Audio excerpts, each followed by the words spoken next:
which was a significant call. I'm just going to ignore it and keep it moving. We're going to steamroll into the A's here. That's called hosting. This was a gotta-have-it game on his hands. Cannot secure it, takes a big shot, and after it's picked, you can see all of it landing in his lap, man. It's landing heavy. They have lived in a rare space, but they're now 6-7 in December, and they are facing an uphill climb while that Houston Texans team looks like a squad no one would want to have to play in the playoffs. Patrick Mahomes had a rare night in terms of being off the mark. The lowest completion percentage he has had in 125 career games. Entering this season, he'd never been under 50%. It's happened now twice in the last 5 weeks. It happened against Buffalo in Week 9, and it happened once again against Houston. And there's clearly a Houston component to this, which we can get to in a moment. Yeah. But Swag, I want to just jump right to that 4th and 1 on your own 31.5, where Kansas City had really bottled up the Texans' defense, and rather than punt and let them make a mistake, what did you make of that decision? It's okay to disagree with a great coach. And look, he leaned into the confidence that Patrick Mahomes is quarterback. You want to dial up a play where you think you got an opportunity to convert, but it was a panic button I think he hit way too early. And if you were paying attention to this game, the Chiefs defense was starting to put their stamp on this game. Yeah. Chris Jones was becoming a game wrecker like we've seen him become for a long time. And I think that momentum, you killed your own momentum in that particular situation. I get it, you desperate, you feel like you gotta win it, but I would have definitely punted that football and given my defense, who were surging, an opportunity to get them off the field again. He said with a chuckle afterwards, I went for it because I thought we'd get it, which I think we all understand. But then they went for another 4th and 4, and Rashee That's why Rice, you do it. Correct, but then Rashee Rice had to drop a catch that he'll make 9 times out of 10, Absolutely. you'd have to think. Jason, I appreciate the lens you view this through. It's emotional, I get it. If you just look from an analytical standpoint, what did you see and not see from Kansas City last night? I mean, we knew it was going to be a defensive rock fight. I mean, both of these teams, the strength of them is on that side of the ball. And it felt like whoever's going to make the fewest amount of mistakes and was going to be able to maintain these possessions late in the game were going to be the team that came out victorious. The Texans did that between the drops, the 4th down calls that didn't go their way, that ended up being the deciding factor. And like the 4th and 1, I actually wouldn't have minded. Kareem Hunt is like one of the most guaranteed handoffs. So like even if you're going to go for it, I would have rather gone to Kareem on that because he's been so successful in situations. But sometimes we pay attention to the game. That's what my angst was with Andy Reid. Yeah. Bro, Chris Jones had just dominated 5 plays in a row. He was dominating the whole game, and Spags was starting to dial up the pressure. And I'm like, man, come on, don't put him in that Stroud situation. started the second half 0 for 7. I mean, it was like 3 and outs. They were doing nothing, and it felt like a game where if you let someone make a mistake, perhaps, but ultimately that mistake turns into 7 points. Yeah. And RC, we've talked so much about this Texans defense with good reason. They're as good a unit as there is in the league. What'd you see from the quarterback last night? Well, I think C.J. Stroud was coming along this season before we got the injury against the Denver Broncos, but we saw him evade the pressures and make plays down the field to his big wide receivers. Here, you're going to see Drew Tranquill is going to beat the tackle outside. He comes off unblocked, and C.J. Stroud escapes to the right. Watch the way Nico Collins, who was supposed to be running a route to the outside, makes himself available for his quarterback. He's going to get back across the field, come back to the football, and it's a catch and run.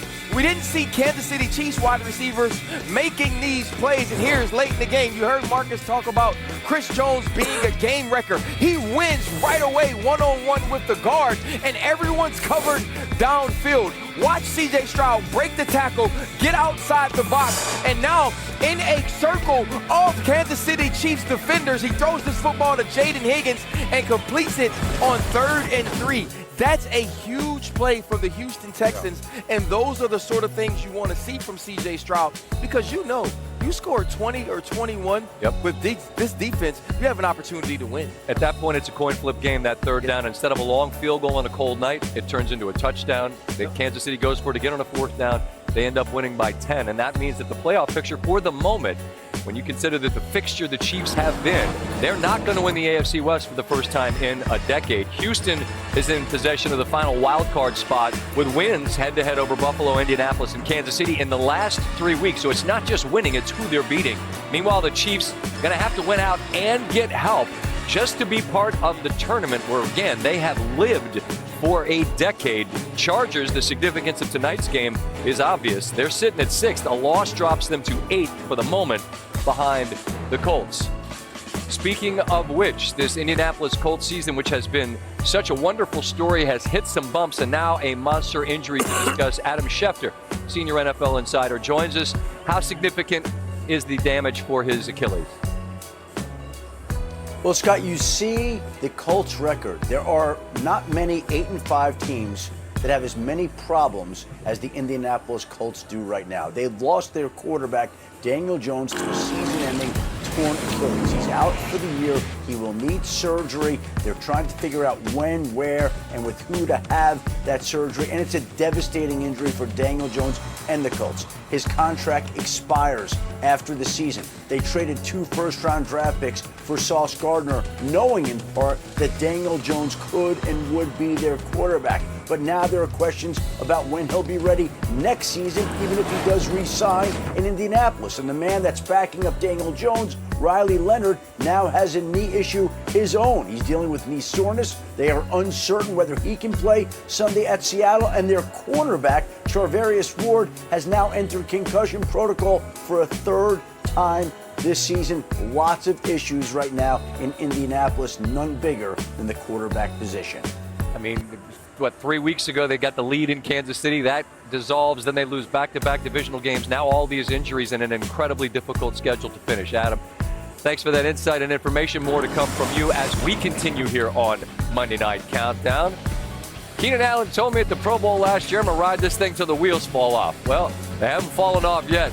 He will join us as he is having a great season at 33 years young. Allen will join Stephen A. Smith, who is with us this Monday night, and Ryan Clark on the field. We'll bring you the one-on-one between Jason Kelce and Nick Sirianni, plus our weekly visit with the Hall of Famer Troy Aikman as Week 14 comes to a close. Ton of fun on the way. Oh, this is just our weekly visit when the Eagles play. A.J. Brown is in the building. From my dog. What up, D? Makes me realize I forgot to do chest, and I forgot to do chest and arms today. I didn't do chest and shoulders today. 225 built like this, though. I've skipped them for the last couple of decades. This is the problem. All right, Monday Night Countdown went on across the NFL on Sunday. This is a magnificent stadium, and as I said off the top, always great to be back here, field level at SoFi Stadium.